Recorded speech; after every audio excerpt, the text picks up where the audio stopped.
Awesome.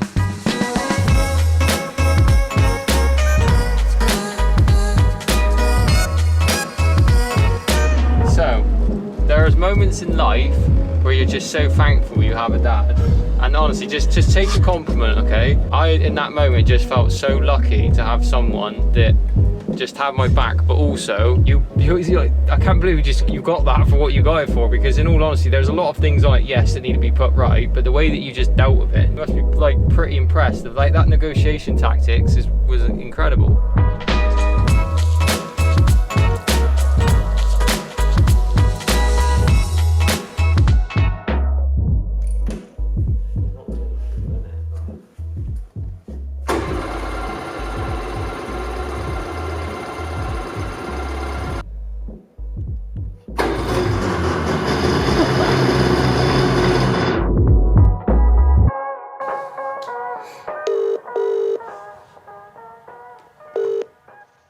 Hi, Steve. Right, okay, so shall we go and have a look at this ski then?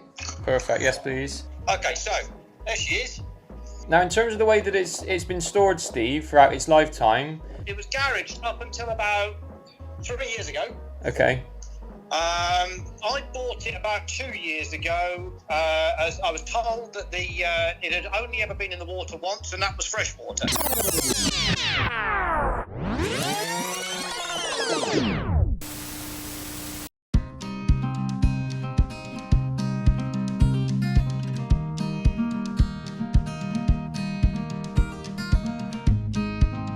Some of my earliest favourite childhood memories are of jet skis.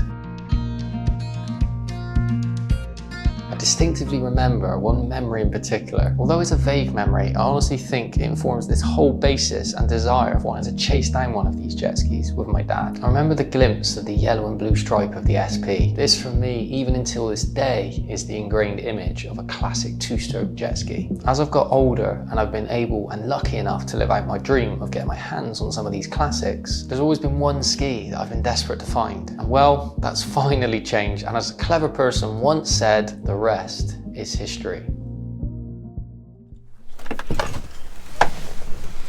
Right, let's go see it.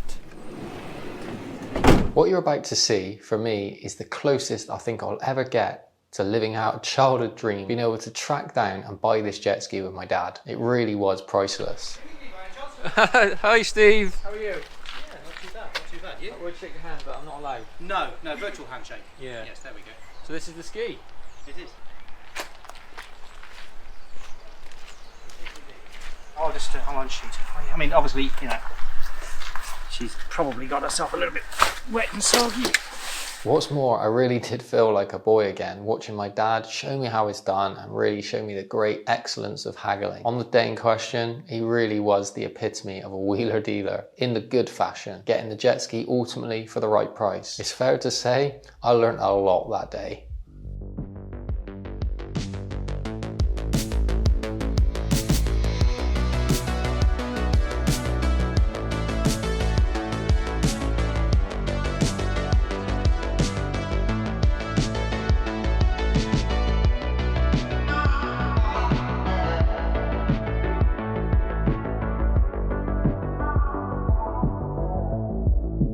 All the time you've opened the ski, is it outside like this, or have you? No, it was in my shed for a long time up in Lowestoft. Right, okay. I brought it down here, would have been, well, it was well into lockdown.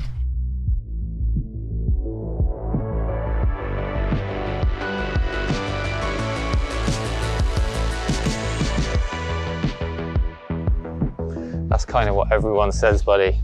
Yeah, well, yeah, I know. It's because it's a very desirable thing for a ski to have not gone in the salt. I put a lot of money on the fact that that's been in the sea, wave jumping and doing all sorts of stuff. In its second life, you may well be correct that it's sat in a barn or it's sat somewhere and someone's taken it now and then. It's a long time ago, you know, it's 30 years, isn't it? So back in its early lifespan. The thing is, you see, I mean, obviously I'm very, very aware of salt corrosion. Not a tiny evidence of salt corrosion in that jet ski anywhere. That's the thing to me that says, you know yourself, salt water gets into places, you can't get it out, and it will leach out over the years and start corroding things, and you don't even realise. So the engine's been out at some point. Yeah, Oh look, let me help. So if you look at the engine mounts, the telltale sign is if around where the actual coating is, you can see the screw, it's on every one, it's moved, which means that, Whereabouts? so these are the engine mounts, which the engine sits onto, and you see all the, on each one, if you go around them, it's missing. It's not a terrible thing, it's just, no, when you undo the bolt itself. Yes, yeah. Obviously the washer's not going to sit back in the same place, but... No, it's not washer, this is the, see the... Oh, I see what you mean, the rubber coating. Yeah, so basically that's indication of the fact that they've been undone. Well, you see, I naturally would have thought, from a mechanical perspective, that they wouldn't have put a rubber coating where you're going to put a bolt. No, it's just it's not powder coating, that would have been before powder coating, but when that would have been sprayed or coated, whatever is coated in, that's just the finish. So same way this is coated, you can see here. Yeah. And normally telltale signs of that the engine's been tinkered with is normally on a lot of these, like the manifold for example, the paint's normally missing around here and stuff. But normally engine mounts get released for whatever reason just to give you more access. The mounts have that coating on them as a as a level of protection, because typically they're called what's called wet skis. Water gets in everywhere, it just does. And back when they were in their initial usage, they would have gone in the sea, they just would. So that's why when I said, when people say it's never been in the sea, back in the 90s when whoever would have purchased this and been excited right at the beginning, Seadoo advertised these as like, it's the sea machine, go and use it.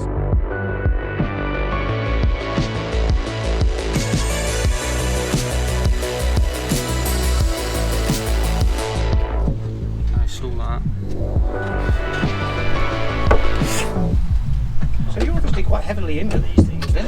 I've got 4. Not all these, classics. all pre-95.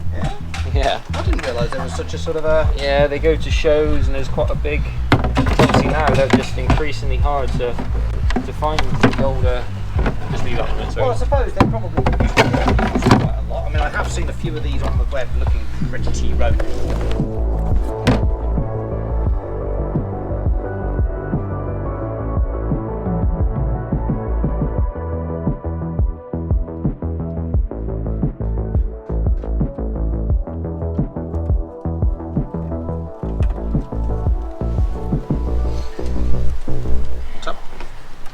No, it's just the choke's loose, that was all. Oh, right. Okay. Yeah, I charged the battery up on it when I first got it, put it on a slow maintenance charge. You've never jumped it or anything, have you? No. No. No, I literally just removed the battery, put it in somebody's shed on a slow maintenance charge. And was there a specific one for it? Yeah. Also, there should be 3. Well, that was actually still wrapped in the plastic bag. I took it out of the plastic bag. So this is quite a uniform sized one, but pre-95, the fire extinguishers were bespoke made. See that little recess Yes, there? yeah. So it would go pretty much. Oh wow, really? And then also there should be 3 like plastic containers that sit here, and it's what the toolkit goes in, and also like a rope. And do they actually sort of locate into this well? Do they? Yeah, so that's where you kind of got. They sort of lock into. So you've got these little recesses and things. So they typically get lost within the lifespan of things.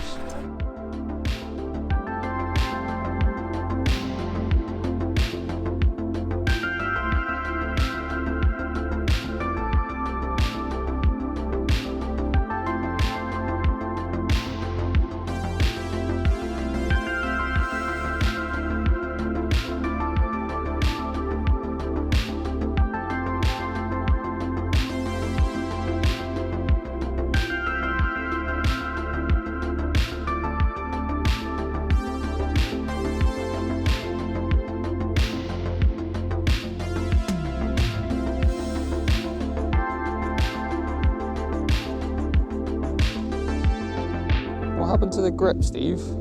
I know it was like that. I have no idea. That one was actually like that when I got it, mate. So, you know, like grips on a bike. Yeah. You just put like random ones on. These are original, but yeah. To be honest, like I said, it was like that when I got it and I looked at it and I thought I was just going to glue it up. But then, to me, see, I didn't realise that there was such a hankering for. Well, it's not there's a hankering for it, but within the select sort of community that appreciates and understands them and the shows that they go to, it's really such small details that make the difference within these sort of skis and stuff. I'm so glad my boy didn't do what he wanted to do to it then, which is take all the stickers off and spray it black. Oh my god. Tell your son off immediately. Did it come with the quick flow kit when you had it? I haven't touched it. Literally, like I said, that's as I bought it. So it's missing the. What quick flow kit? What's a quick flow kit? So see this here. Essentially, there's normally a connection piece that goes in there. Oh, the flush. Yeah. That was how it was. Yeah. Yeah. So because the attachment I got in the car, I brought it just in case you didn't have it. It basically there's like a little nozzle with one return button. It just clicks on. You don't need to take any of this apart. Oh right. Okay. But they typically got changed because they used to snap. Ah. But see where you've had to put the. Well, the wing nut basically when I bought it, obviously that was on. This wasn't plugged in here. That was on there with the wing nut on it. That's the only. Yeah.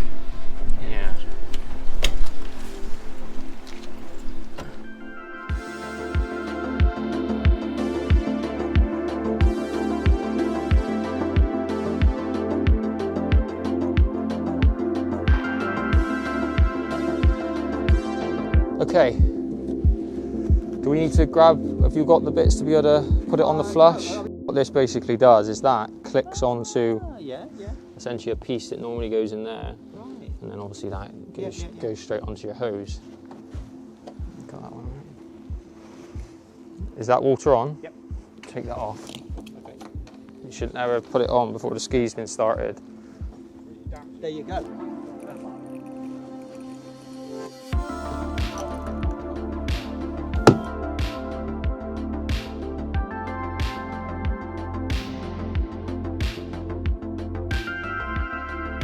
Has it got very much fuel in it, or? There's enough.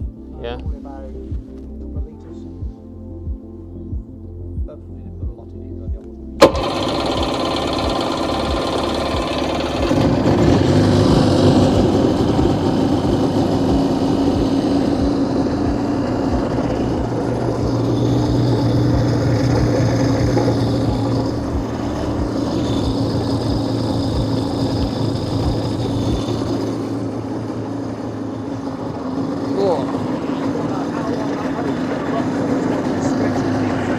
water pressure's not very good.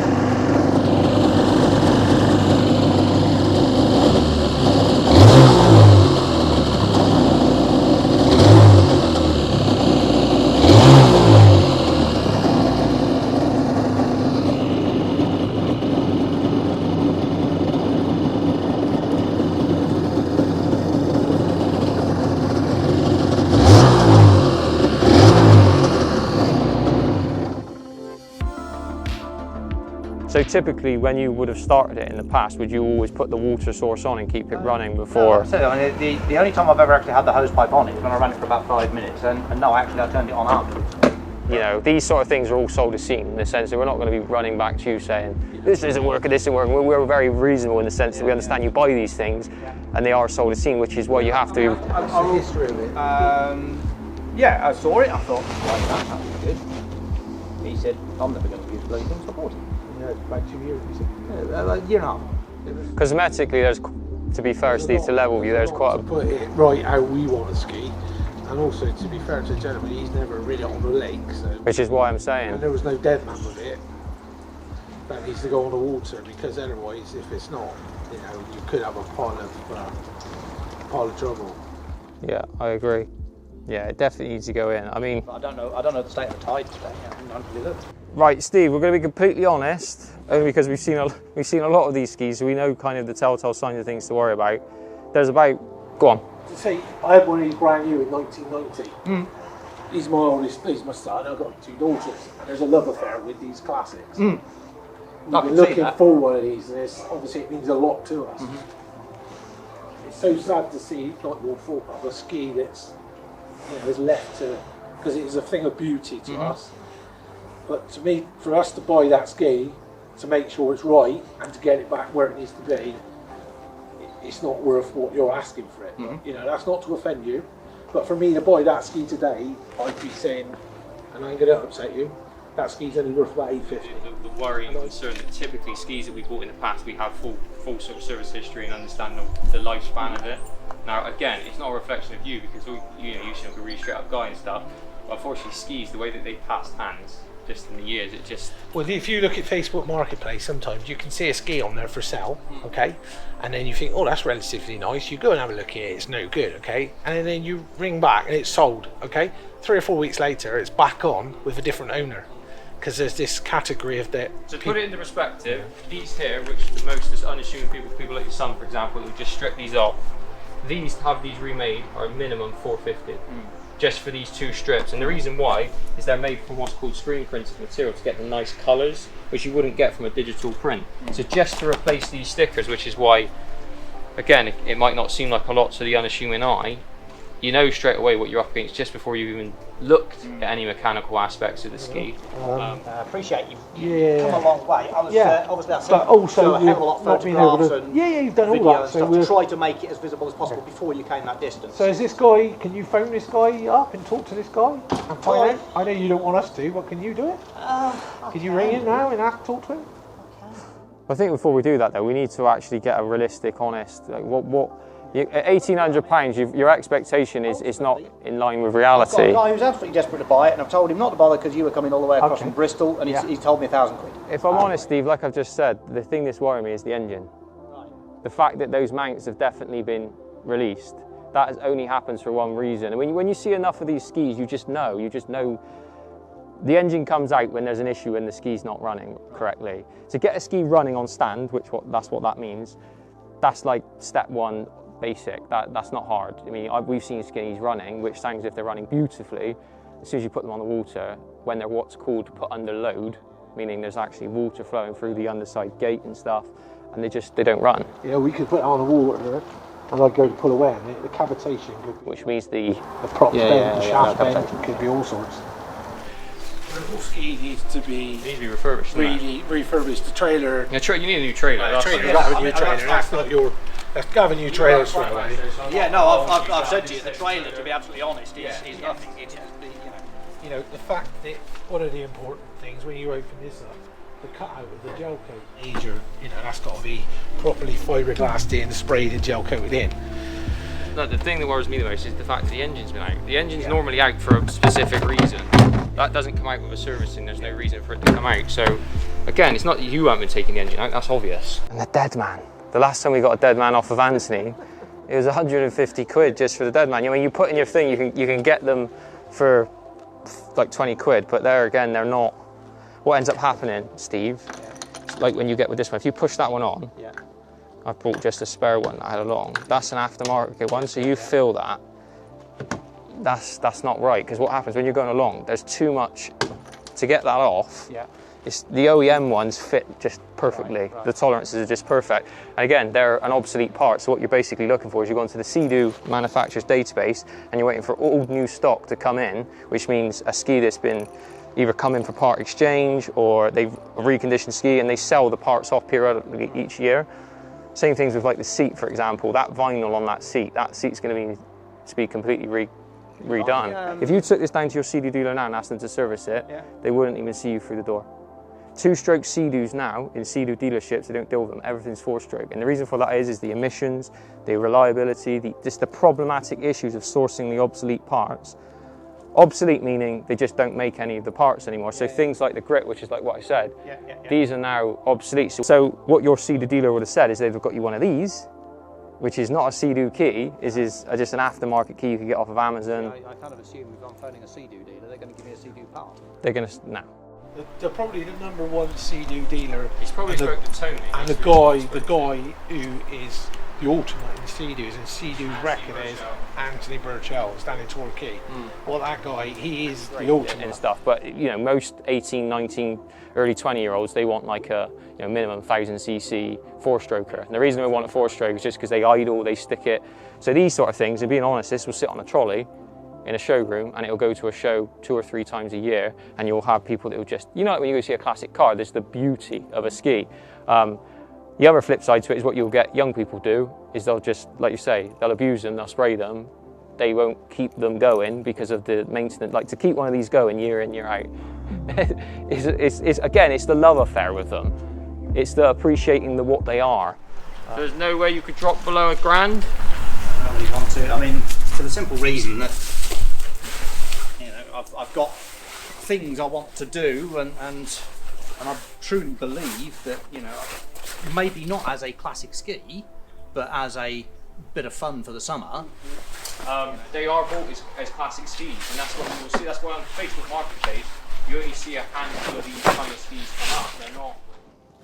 What about the trailer, if you hang on to the trailer? I really don't have a lot of use for the trailer, to be honest, and obviously there's no value in the trailer. The trailer is literally just a way of moving the damn thing around. You know, I know it's the ski you want, not the trailer, but the trailer's of no interest to me. No, it's just a thought process. You could bung that on Facebook Marketplace and you probably get 20 quid. 50 quid. If I get Facebook Marketplace up now, I'll show you some trailers. 50 quid for Yeah. You get 250 quid for that trailer all day long. But what I'm trying to say is, for our purpose of it, it's going to go on what's called a trolley stand. Yeah, really. I saw your pictures and you were showing me. Yeah. So they don't. The trailer's not. If you needed to get somewhere near a grand. I don't know. Look, it's going to be a waste of your journey to come all the way across from Bristol and not go home with something. Come up a bit from the 850, perhaps. If you can come up another 100 quid, can you come up 900? I mean, to be fair, I understand the passion where he's from. I know what he does with skis. I know him inside out, and I know how much he wants to find one. If I'd have come here on my own, no, I wouldn't have bought it, because it doesn't. It's too many alarm bells. A couple of things that you've said, a couple of things that are going to ski. When I shut the door and he was there chatting, I said to him, "That ski's only worth 500 quid, mate. Otherwise, just walk away." He said, "Dad." So at 850, we're right on the limit of me saying to him no, and he's saying, "Well, yeah." So there's no way we're going to go any more. No way at all. You know, I appreciate you might have somebody with £1,000 that wants it. But Well, by the time that someone sees it, I know at £1,000, you just wouldn't. You just wouldn't. Okay, like I said, if you want to go 850, we can go 850. But I'll need to keep the trailer back here then. My gut feeling tells me as well, the guy who told you he wants a grand, he's most likely going to understand. Once he sees it, he'll be in a very similar boat, because most people that would come here, being brutally honest with you now, that know anything about skis would be the exact same. They'd be looking at it with the concern that we have. So that's kind of the only thing we can really say in terms of, I'm pretty confident you could get 250 for that trailer if we could. Alright, go on. I mean, you can do 850 if you want, if you leave the trailer there. Go on.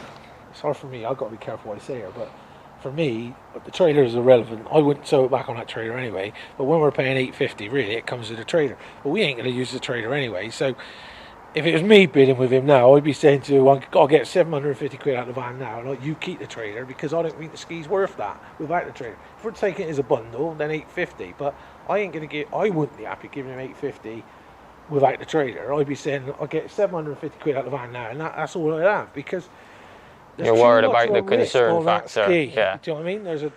If I've got to take it back and it costs me £2 for it right, that's a chance I've taken, and I'm prepared to live with that. But I'm certainly not gonna.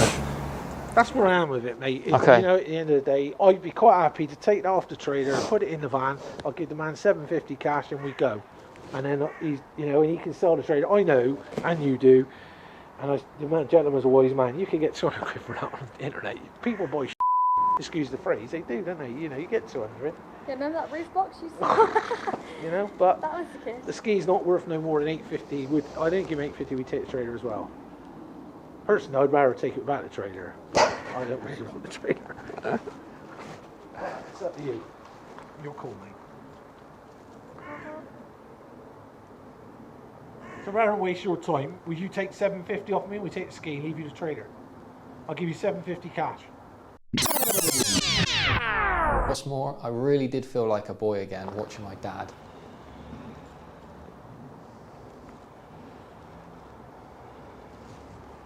I'd rather take the 850 to be absolutely honest, and you take the trailer. I don't have to try and sell the thing. I don't really want to ask you to take it back. So, You know, that on the ski, or the ski on the trailer has a purpose. so let's split it then. I'll give you 800 quid and I'll take the trailer as well.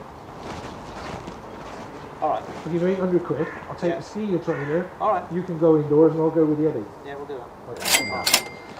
Yeah? Yeah, I'm glad I brought you along. Right, we're going to be messing around for a bit because we're going to load it in the back seat right up. Yeah, that's fine.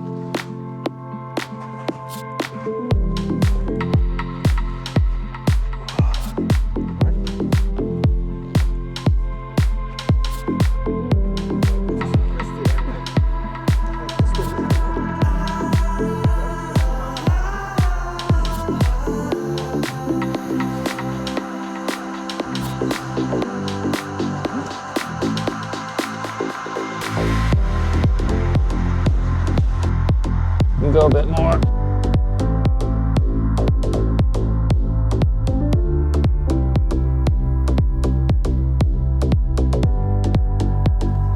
Is that you gonna go in? I said 750, you said, yeah, I think it's 25 quid. If I have 25 quid back, we'll leave the trailer, you can sell that for a couple of quid and we just get on our way. And we done the job then. Because I ain't gonna be able to take that, to be honest. So guys, I hope you enjoyed the video. I know it's a little longer than my others. I like to keep my videos shorter normally, but it was really hard to cut out any of the, authentic process of buying this jet ski. There was so much back and forth that I just wanted you guys to see the narrative and, try and give you the most authentic process of buying these skis and the reality of it. Honestly, getting this footage is not easy, but Steve was a good sport and he let us get this footage. Hopefully you gathered this from the footage you've just seen, but Steve didn't make it easy for us. He had the ski listed at £1,800 initially, so he knew going into this we had to move in massively on price to make this deal even viable. Before we'd even arrived, we agreed sort of 1,200 to 1,000 was our limit on price. On the day in question, I very much took my dad's lead. I had the confidence and knew through old school haggling and wheeler dealer he would get the price down to where it needed to be, and ultimately we would walk away with the dream ski. Now let's be fair and honest, and this is not me trying to discredit Steve. There were phases in this process where he didn't really have consistent answers to the question that we asked of it, and maybe in me, I would probably push to a point, but my dad, once he found a discrepancy, he really dug in and just everything started to unravel slightly. Throughout the course of the transaction, the stories kind of changed. It went from he purchased the ski from a friend, from a barn, to he purchased the ski at Latitude Festival. It's quite an odd sort of change in pace there. But I think in all honesty, in Steve's defense, the ski does look fairly genuine. It's just we were concerned about the history of the ski. Plus, Steve didn't actually have the lanyard, so it would be fair to say we're pretty much buying it blind because he openly admitted himself he never actually test rode it and he hadn't rode it for the whole 2 years of owning it. At one point, I distinctly remember my dad took me behind the van so that Steve couldn't see our discussion, and he kind of said, "Joe, £500 the limit for this ski." He had concerns around the pricing, but me and my heart really wanting this ski, I knew Steve's limit, even at $850, which we were initially pushing for, was kind of Steve's limit. All in all, we're pretty happy. The ski is in great overall shape. Didn't want to take the chance of missing out on it. There's not a ton of these skis left in the world / here in the UK. The UK is much harder to find these skis and this particular year. Plus, we traveled 4 hours and I wanted something for our troubles, and going home without a jet ski would have just been so dissatisfying. The whole process has been super emotional so far for me. Don't mind admitting it, the evening when I got in bed after the purchase day, I kind of had a tear in my eye because the magnitude and the reality of what had just happened had sunk in. For so long, I'd really wanted this SP with my dad, and I kind of just realized we have an SP now, and it's the SP that he had. Life is a fast-paced machine, and I truly believe if you have a dream and you want to achieve something, timing is everything, and in this scenario, everything just came together perfectly. You just have to go for it. Timing is everything, and sometimes you don't get the same chance twice. And with this classic jet ski, it all came together so well. So that's it, guys, for this episode. I hope you enjoyed it. I know it's a little bit of a longer one, but hopefully you really, really enjoyed the episode. The next episode is one you don't want to miss. We literally took the jet ski out 24 hours after purchasing it, and well, this happened.